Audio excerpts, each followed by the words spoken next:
আমেরিকাকে আটকাতে মোদি, পুতিন ও জিনপিংয়ের গোপন বৈঠক। ধ্বংসের মুখে দাঁড়িয়ে বিশ্ব।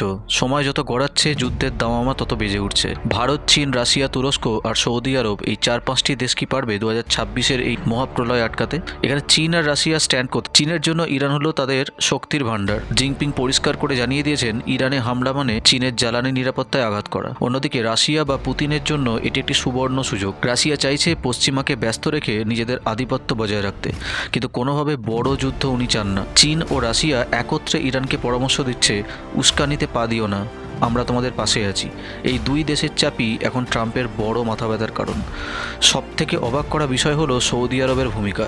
একসময় শত্রু সৌদি আরব এখন যুদ্ধ চায় না, কারণ তারা জানে ইরানের মিসাইল তাদের তেলের রিফাইনারি গুঁড়িয়ে দিতে পারে। সৌদি প্রিন্স MBS মোহাম্মদ বিন সালমান এখন তুরস্কের প্রেসিডেন্ট এরদোগানের সাথে মিলে এক মুসলিম ব্লক তৈরি করার চেষ্টা করছেন।